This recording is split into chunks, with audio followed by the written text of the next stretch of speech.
My sister unwrapped the blanket slowly, the way new parents do, savoring the reveal even though she'd already seen this baby's face a dozen times in the hospital before bringing her home. And when that blanket fell away, I stopped breathing. Looking back at me were my late husband's eyes. Not similar. Not reminiscent. His exact hazel, flecked gold near the center in that same unusual pattern I used to trace with my finger while he slept. And on the baby's left shoulder, small and unmistakable, was a birthmark shaped like a crescent moon, the same shape, the same size, the same location as the birthmark my husband, David, had carried his entire life, one he used to joke made him marked for something important, back before either of us had any idea how strange that joke would eventually become.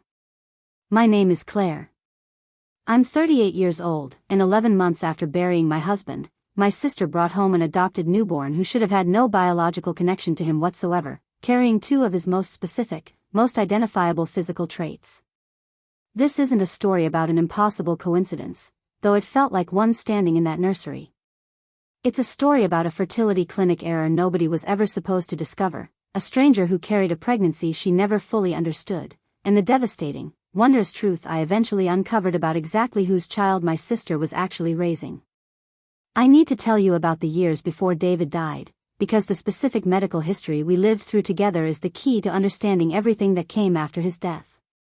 David and I married when I was 29, and we spent the following 6 years trying, unsuccessfully, to conceive naturally, before finally pursuing in vitro fertilization at a well-regarded fertility clinic in our city. That process, for anyone who hasn't lived through it, is an enormous, grinding combination of medical intervention, financial strain, and emotional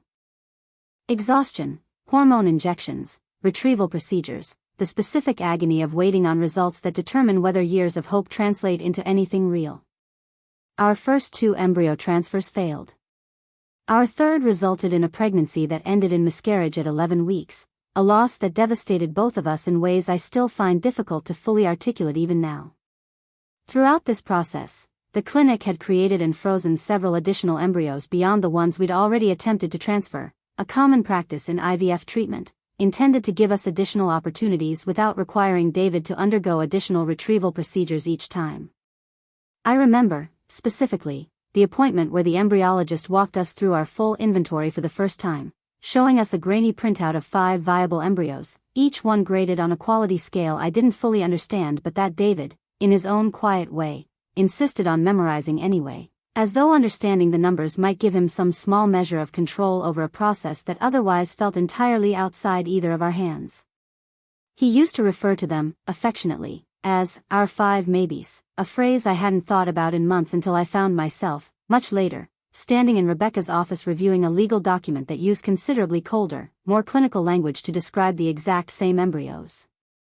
David was diagnosed with an aggressive form of pancreatic cancer roughly 18 months after that miscarriage, a diagnosis that transformed our lives almost overnight from a couple cautiously hoping for a future family into a couple simply trying to survive each week together. We paused our fertility treatments entirely during his illness, an obvious, unquestioned decision given everything else we were suddenly navigating. David passed away 11 months ago, 14 months after his diagnosis, leaving behind, among many other things I wasn't prepared to think about in the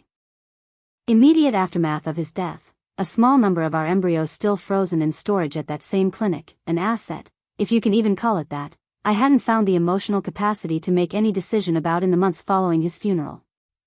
I want to be honest that in the immediate aftermath of David's death, those frozen embryos existed for me almost entirely as an abstraction, a decision deferred, a box left unchecked on an otherwise overwhelming list of things a grieving spouse suddenly has to manage. I didn't think of them as containing anything as concrete or as immediate as an actual, living possibility. That would change, entirely and permanently, the day I stood in my sister's nursery. My sister, Megan, is 6 years younger than me, and had been pursuing adoption independently for nearly 3 years before the timeline of this story ever intersected with my own. She and her husband had faced their own separate struggles with infertility, and had ultimately decided, after considerable deliberation, to pursue a private, closed adoption through a regional agency rather than continuing fertility treatments of their own. The adoption process itself, from what Megan shared with me at the time, moved through the usual channels: a home study, extensive paperwork, a lengthy waiting period before being matched with an expectant mother who had selected them, through the agency profile matching process, as the adoptive family for her child. Megan knew very little about the birth mother by design, since the arrangement had been structured, at the birth mother's own request, as a closed adoption with minimal identifying information shared between the parties, a choice not uncommon in private adoptions where birth parents want a clean, defined boundary around their own future contact with the child. The baby, whom Megan and her husband named Sophie, was born almost exactly 9 months before that afternoon in the nursery when I first saw her unwrapped from that blanket. I remember feeling, throughout Megan's pregnancy wait and the eventual placement, genuine joy for her, tempered by my own private, complicated grief that my own path to parenthood with David had ended so differently, and so much earlier than either of us had hoped. I want to be honest that my first reaction, standing in that nursery seeing David's eyes and his birthmark on a baby I understood to have absolutely no biological connection to him, wasn't immediately suspicion or investigation. It was something closer to a kind of disoriented, grief-stricken wonder, an aching, irrational hope that some part of David had somehow found its way back into my life through my own sister's family, a thought I recognized even in the moment as almost certainly some kind of psychological response to unresolved grief rather than anything literally, medically possible that I want to describe David's birthmark specifically, because it became, over the following months, the single most important piece of physical evidence in an investigation I didn't yet know I was about to conduct. It sat on his left shoulder, crescent-shaped, roughly the size of a thumbprint, present since birth according to his own mother, who used to tell a small family story about how the pediatrician who delivered him had joked it looked like a tiny quarter moon, a description that stuck with their family for the rest of his life. David used to say, half joking, that it was the one physical trait he'd hoped to pass on to a child someday, a small, silly wish he mentioned to me more than once during the years we spent trying to conceive, never imagining, of course, the specific, strange way that wish would eventually, technically, come true. I photographed that birthmark once, years earlier, entirely by accident, during an ordinary summer afternoon at the lake. A photo that still exists in an old phone backup I hadn't looked at in years until the day I found myself, sitting at my kitchen table, holding my own phone next to a photo Megan had sent of Sophie in a sundress, comparing two crescent-shaped marks in the exact same shoulder location with a precision that left absolutely no room for the kind of vague, grief-softened interpretation I'd tried to convince myself I was engaging in that I didn't say anything to Megan that first day, largely because I didn't yet have language for what I was feeling, and because some part of me assumed, reasonably, that grief was simply distorting my own perception of an ordinary baby's ordinary features into something that felt, falsely, like recognition. But the specific details wouldn't leave me alone in the weeks that followed. I found myself staring at photographs Megan sent through our family group chat, studying Sophie's eyes in different lighting, at different ages, looking for the moment the resemblance would reveal itself as the trick of grief and imagination I kept telling myself it had to be. It never did. If anything, as Sophie grew older across those first several months, the resemblance became more pronounced rather than less, particularly in a specific expression she made when startled, a slight, asymmetrical raise of one eyebrow that I recognized, with a jolt each time I saw it, as identical to an expression David made his entire adult life, one I had photographs of from years before either of us had any reason to think about babies at all. I finally mentioned it to Megan directly during a visit roughly 4 months after Sophie's placement, framing it as gently and as reasonably as I could manage, acknowledging up front that I understood how implausible it sounded. Megan's reaction was sympathetic but understandably skeptical. She pointed out, reasonably, that grief often makes people search for connections and meaning in places that don't actually contain them, and that closed adoption specifically exists to prevent exactly this kind of speculation about a birth family's identity or background. I understood her skepticism completely, and for a while, I tried to simply let the observation go, the way she'd suggested. I threw myself, instead, back into the ordinary demands of my own life, telling myself repeatedly that I needed to allow my sister the uncomplicated joy of her new daughter without projecting my own unresolved grief onto an innocent baby who deserved better than to become the site of her aunt's unprocessed mourning. I mostly succeeded at that effort, for a while, though I noticed myself avoiding certain family gatherings during that period, unable to fully trust my own reaction if I found myself studying Sophie's face again for longer than felt appropriate. What changed that, eventually, was a conversation with my own fertility clinic roughly 6 months after David's death, when I finally found the emotional capacity to address the question of what to do with our remaining frozen embryos, a conversation that revealed a discrepancy I hadn't been prepared for at all. That I called the clinic to formally begin the process of deciding what to do with our stored embryos, whether to eventually pursue a transfer myself, donate them, or have them destroyed, a decision I still wasn't emotionally ready to make but felt I needed to at least begin understanding my options for. The clinic's records coordinator pulled up our file and read me the current inventory, a number that didn't match what I remembered from our last documented count, taken roughly 2 years earlier, before David's diagnosis had paused our treatment entirely. According to my own memory, and according to a printed summary David and I had kept in our own home files from that final documented count, we had 4 embryos remaining in storage. The clinic's current records showed 3. I want to describe the specific, immediate cold clarity that discrepancy produced in me, a feeling entirely different from the diffuse, grief-adjacent wondering I'd been quietly carrying about Sophie's resemblance to David for months by that point. This wasn't speculation anymore. This was a documented, numerical discrepancy in a medical record, one embryo unaccounted for between 2 specific dates, in a clinic's own official inventory. I requested, formally, a complete audit of our embryo storage history, a request the clinic's records department initially handled with a kind of bureaucratic vagueness that only heightened my growing alarm, vague references to routine inventory reconciliation processes, and assurances that discrepancies of this kind were not uncommon and typically administrative in nature.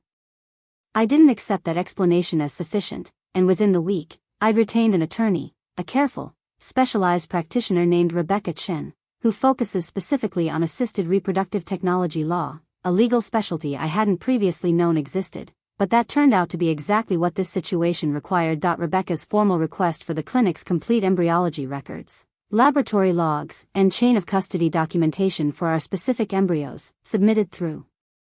legal channels. The clinic was obligated to respond to considerably more thoroughly than my own initial informal inquiry, revealed something the clinic had apparently hoped would never surface at all. Roughly 14 months before David's death, during a period of temporary staffing turnover in the clinic's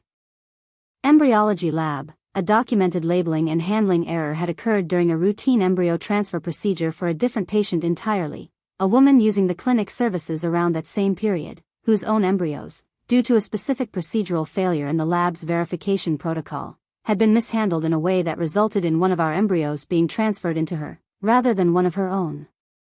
I want to describe the specific, overwhelming quality of reading that finding for the first time, because I don't think words fully capture it even now. This wasn't the vague, wished-for magical thinking I'd tried to talk myself out of in that nursery months earlier. This was formal, documented confirmation that a woman I had never met, whose name I didn't yet know, had unknowingly carried and given birth to a child genetically belonging to David and me, an embryo created from my own egg and David's sperm, mistakenly implanted into her body during a lab error the clinic had apparently identified internally at some point, and never disclosed to either party involved. Rebecca walked me through the specific document trail that had made this discovery possible, since I found, oddly, that understanding the mechanics of how the truth had actually surfaced helped ground me during a period when everything else felt entirely ungrounded. The clinic's embryology lab used a barcode-based tracking system for each patient's individual embryo dishes during the transfer preparation process, a system that, under normal circumstances, made this kind of mix-up nearly impossible. The internal incident report Rebecca's request eventually produced revealed that during the specific staffing transition period in question, a temporary embryologist covering for a staff member on medical leave had, on a single documented occasion, manually overridden the barcode verification step after a scanner malfunction, relying instead on a printed label that had been affixed to the wrong dish during an earlier handling step that same morning. Rebecca explained that the clinic's internal incident report, which her legal request had finally compelled them to produce, showed they had, in fact, identified this specific error roughly 2 months after it occurred, through a separate, unrelated audit process, and had made an internal decision. One Rebecca described as a serious potential violation of both medical disclosure obligations and the specific informed consent agreements both patients had signed, not to notify either party of what had happened, reasoning, according to the clinic's own internal correspondence, that the pregnancy was already too far along to reasonably intervene, and that disclosure would expose the clinic to significant liability without providing what they'd internally characterized as any actionable benefit to either family involved. Rebecca's legal request also compelled the clinic to disclose, under a carefully structured, court-supervised process designed to balance both parties' privacy interests, the identity of the woman who had unknowingly carried Sophie, a woman named Diane Marsh, who had pursued her own IVF treatment at the same clinic during that same period, ultimately believing, throughout her entire pregnancy, that she was carrying her own genetic child. Rebecca explained that this disclosure process itself required a specific court order, given that fertility clinics operate under strict confidentiality obligations that don't automatically lift simply because a laboratory error occurred.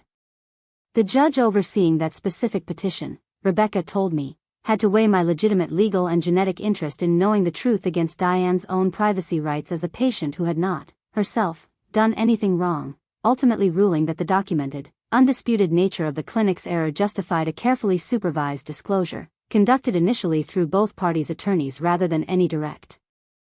unmediated contact, to allow each of us the opportunity to process this information with appropriate legal and emotional support already in place. Rebecca arranged an initial, carefully mediated contact between Diane and me, through both of our attorneys, given the sensitivity and legal complexity of what we were both about to learn together. Diane, it turned out, had faced her own devastating outcome from that same period at the clinic. Her own actual embryos, the ones that should have been transferred into her that same cycle, had apparently been used for someone else's procedure entirely. A third patient whose own situation Rebecca's ongoing investigation suggested may represent an even wider pattern of lab errors during that specific staffing transition than the clinic had yet fully disclosed. Diane's story, once she was willing to share it with me directly, added a devastating additional layer to everything I'd already learned. She'd carried what she believed was her own child to term, given birth, and then, facing a series of serious personal and financial hardships that had developed over the course of that same pregnancy, the sudden loss of her job, the end of a long-term relationship, circumstances she hadn't anticipated when she'd begun her own fertility journey, had made the difficult, painful decision to place the baby for adoption through the same regional agency Megan had independently been working with.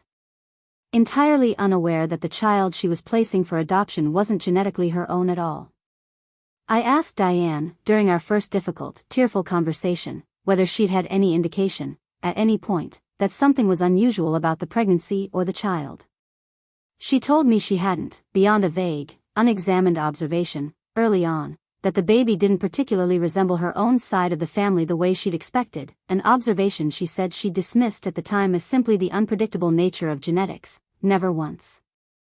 suspecting the actual, devastating explanation behind it. Roughly 3 weeks after that first mediated contact, Diane and I agreed to meet in person, at her request, at a quiet park near her home, a setting she said felt less clinical than another attorney's conference room after everything we'd both already absorbed through legal channels.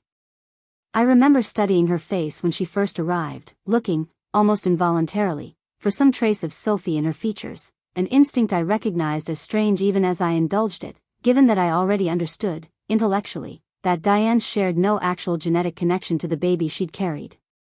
She was warm, understandably guarded, and carried a specific, complicated grief of her own that I hadn't fully anticipated before that meeting, not simply grief over placing a child for adoption, a decision she told me she'd made peace with over the preceding months, but a fresh, disorienting grief over learning that the entire genetic premise of a pregnancy she'd carried, felt, and bonded with for 9 months had been false from its very beginning.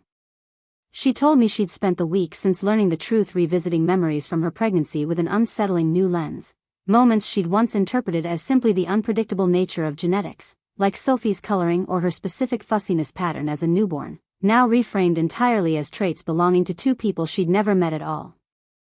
I told her, honestly, that I understood that disorientation better than almost anyone else could, since I was living through my own version of it, discovering that a child I'd never carried, never met until months after her birth, was nonetheless genetically, undeniably mine and David's. That we sat together for nearly 2 hours that afternoon, 2 women connected by a laboratory's single documented error, slowly working out, in real time, what language even existed for the relationship we now unexpectedly shared. Neither of us arrived at a clean answer that day. What we did arrive at was an agreement to keep talking, to keep building whatever understanding this situation required, one honest conversation at a time. One detail from that conversation has stayed with me more than any other. Diane told me, near the end of our 2 hours together, that she'd already begun, quietly, privately, wondering whether she'd ever have the opportunity to see the child she'd carried again, even from a distance, even without any formal role in her life. Learning that Sophie was being raised by my own sister, and that I was actively building a relationship with her myself, meant Diane could, if she chose, maintain some connection to a pregnancy and a birth that had meant something to her regardless of the genetic truth underneath it. We eventually agreed, together, that Megan should be the one to decide what role, if any, Diane might play going forward, a decision Megan ultimately made with generosity I found genuinely moving, inviting Diane to occasional family gatherings as what she now describes, simply, as an extended and permanent part of Sophie's story. That I want to address something important here, because I think it's easy, hearing this story, to imagine an almost impossibly small world coincidence, that of all the adoptive families in our region, my own sister happened to be matched with the exact child genetically connected to me. Rebecca's investigation, and a subsequent conversation with the adoption agency itself, revealed that this wasn't quite as astronomically improbable as it initially seemed.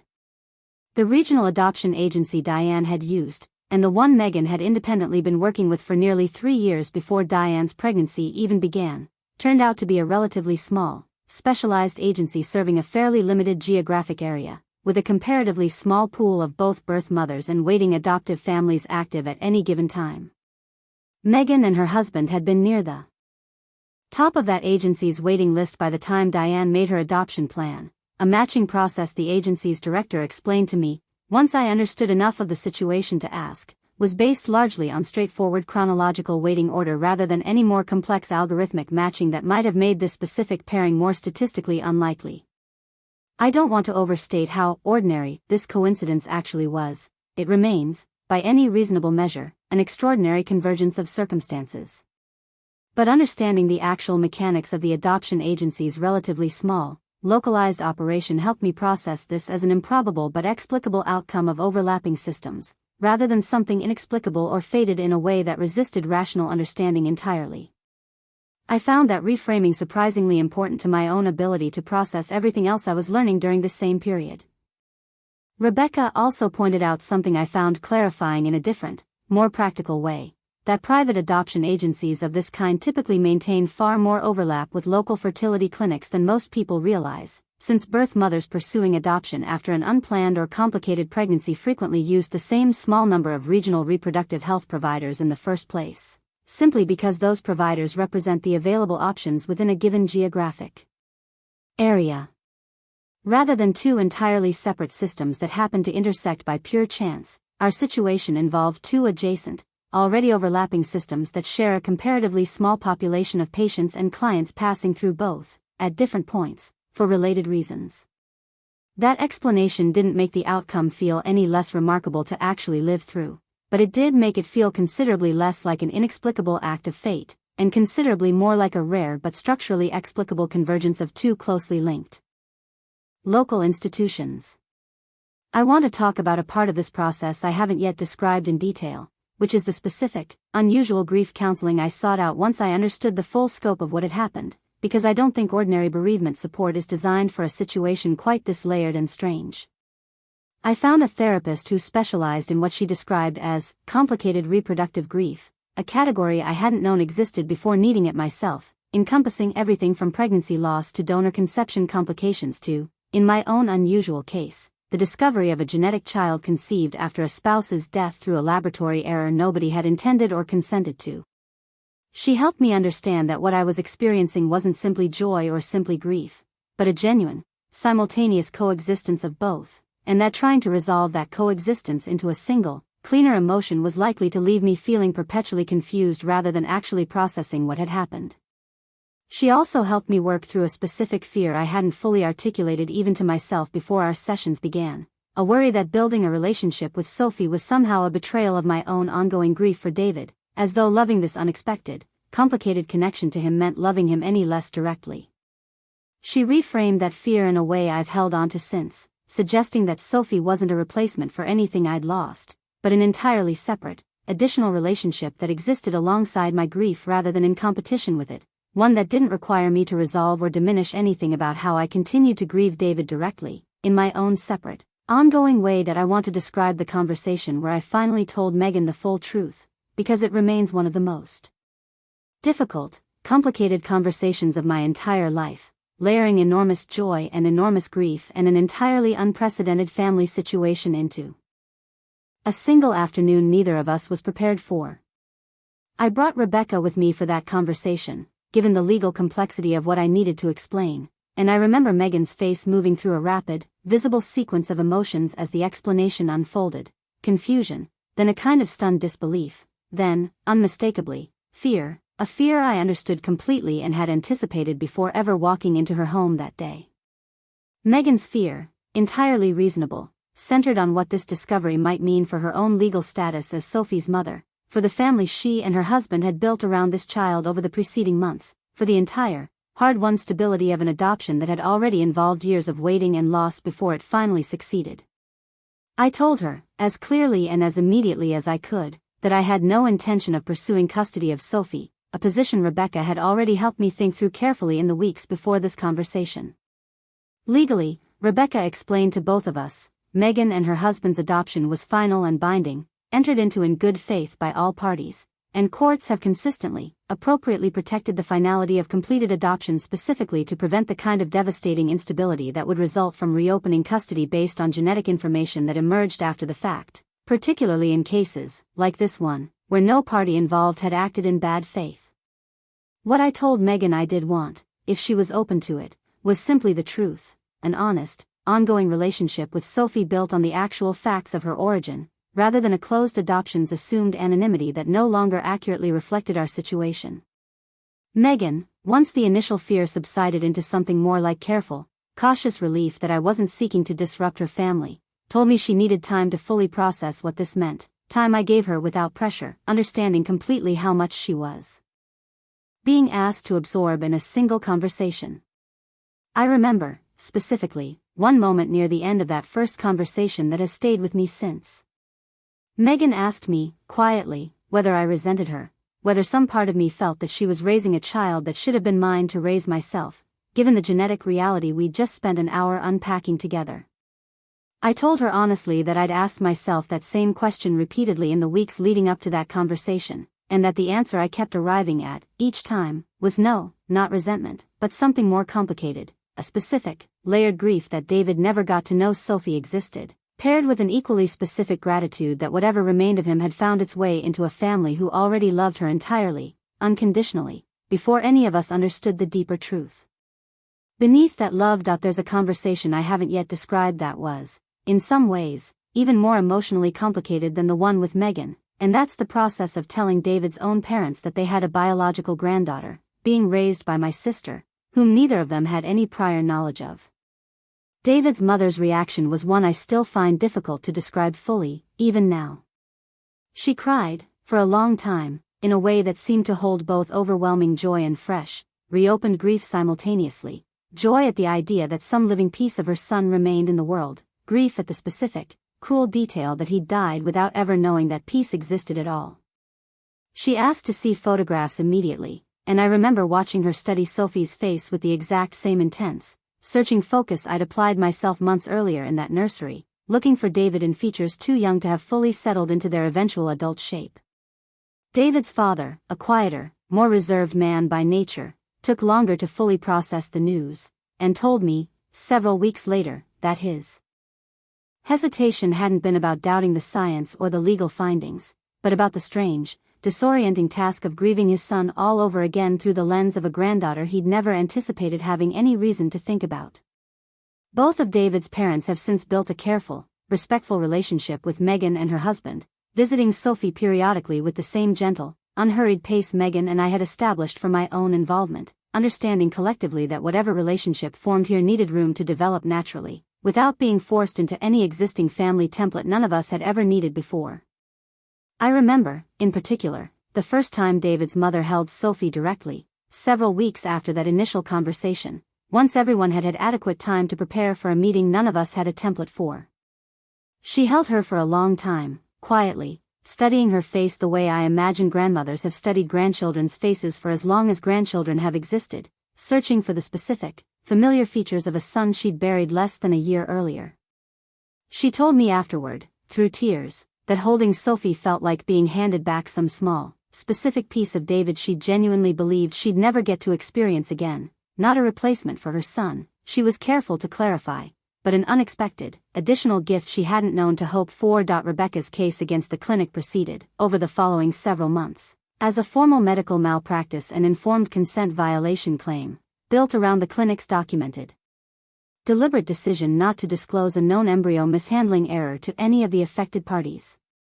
The case ultimately expanded to include Diane as a co-plaintiff, given that she had similarly been denied information directly relevant to her own reproductive medical history and the true genetic origin of the pregnancy she'd carried. The clinic's internal investigation, compelled through the discovery process, revealed that the specific staffing transition period during which this error occurred had, in fact, involved at least one additional documented mishandling incident beyond our own case, a detail that considerably strengthened our collective legal position by establishing a broader pattern of inadequate laboratory protocols during that specific window, rather than a single, isolated mistake. Rebecca explained that this pattern evidence mattered enormously for a specific legal reason beyond simply strengthening our case's credibility. It established that the clinic's failure wasn't a freak, unforeseeable accident, but the predictable result of inadequate staffing and training protocols during a known, documented transition period, a distinction that significantly affected the clinic's potential liability exposure and, by extension, the leverage available during settlement negotiations. The clinic's own defense counsel, Rebecca told me afterward, had initially attempted to characterize our case as an unfortunate, isolated anomaly, a framing that became considerably harder to sustain once the additional incident came to light during discovery. The eventual settlement, reached after nearly a year of litigation, included substantial financial compensation for both Diane and me, alongside a formal, legally binding requirement that the clinic overhaul its embryo identification and chain of custody verification protocols, implementing additional redundant labeling and confirmation steps specifically designed to prevent this exact category of error going forward. Rebecca described this protocol requirement as, in some ways, the most meaningful part of the entire settlement, since it represented a concrete, structural change intended to protect future patients from experiencing anything similar to what both Diane and I had unknowingly lived through. Once the legal case concluded, I still had to face the original, unresolved question that had started this entire investigation in the first place: what to do with the 3 remaining embryos still in storage, the ones I'd originally called about before ever discovering the discrepancy that led to everything else. This decision felt entirely different to make once I understood, with total clarity, exactly what those embryos actually represented, not an abstract, deferred question, but a genuine possibility of the specific kind that had already, once, unexpectedly become a living, breathing person growing up 30 minutes from my own home. I spent several months in careful consultation with a grief counselor and a reproductive endocrinologist before ultimately deciding to pursue a transfer myself, a decision I made partly out of my own long-held desire for a biological child of my own to raise directly, and partly, I'll admit, out of a specific, complicated wish to give any potential future child a sibling relationship with Sophie that neither of us had any existing model for, but that felt, to me, worth attempting regardless. That transfer, using the clinic's newly implemented verification protocols under close, deliberate scrutiny from both Rebecca and me, resulted in a successful pregnancy roughly 4 months after the settlement concluded. I'm currently 7 months along as I record this, carrying a child who will be, in the most literal biological sense, Sophie's full sibling, raised in an entirely different household, connected by a laboratory error and a subsequent, hard-won choice to build honest, ongoing family relationships around that error rather than let it remain buried the way the clinic had originally intended. Megan came back to me, roughly 6 weeks after that initial difficult conversation, having spent that time in her own careful reflection and, I later learned, several sessions with a family therapist experienced in complex adoption circumstances. She told me she wanted Sophie to grow up knowing the truth about her origins, in age-appropriate stages as she got older, and that she wanted me to be present in Sophie's life in whatever capacity felt right to both of us, without either of us needing to force a specific label onto a relationship that didn't have any existing precedent to model itself after. I've since become, in practical terms, something like an unusually involved aunt with a biological connection most aunts don't share with their nieces, present at regular family gatherings, involved in specific milestones. Megan has generously invited me into, building a relationship with Sophie that I expect will only become more complex, and hopefully more meaningful, as she grows old enough to understand and ask her own questions about where she came from. Diane and I have also maintained an ongoing relationship since the settlement concluded, one built on a specific, mutual understanding of exactly what the other has been through. She's told me that she carries her own complicated grief around the pregnancy and adoption, having spent 9 months believing she was carrying a child genetically her own, only to learn, after already placing that child for adoption based on her own separate, difficult circumstances, that the entire genetic premise of that experience had been false from the very beginning. We don't speak constantly, but we check in periodically, two women connected by a laboratory error neither of us could have anticipated or prevented, doing our best to support each other through an experience that has no simple precedent either of us can draw on. That I don't tell this story to suggest that fertility clinics are broadly untrustworthy, or that the kind of error at the center of this story is common. The overwhelming majority of IVF procedures proceed exactly as intended, without anything resembling what Diane and I unknowingly lived through. What happened in our case was the result of a specific, documented lapse in laboratory protocol during a period of staffing transition, compounded by a subsequent decision, made by people who should have known better, to prioritize the clinic's own liability exposure over two families' fundamental right to understand the truth of their own reproductive history. I also want to say something directly to anyone listening who has gone through IVF themselves, or who is currently in the middle of that process. The specific, rare failure at the center of this story shouldn't discourage anyone from pursuing fertility treatment, which remains, for an enormous number of families, the only viable path to the child they're hoping for. What I would encourage instead is a kind of informed, unafraid advocacy for yourself throughout that process, asking direct questions about labeling protocols, requesting documentation of your own embryo's chain of custody periodically rather than only at the beginning and end of treatment, and understanding that you are entitled to that information at any point, not simply when a clinic decides it's convenient to share it. If there's something practical I'd ask you to take from this, particularly if you're pursuing fertility treatment yourself, it's this: understand your clinic's specific labeling and verification protocols before beginning treatment, ask directly about redundancy systems designed to prevent exactly this kind of error, and know that you have a legal right to request complete documentation of your own stored genetic material's chain of custody at any point, a right I wish I'd understood and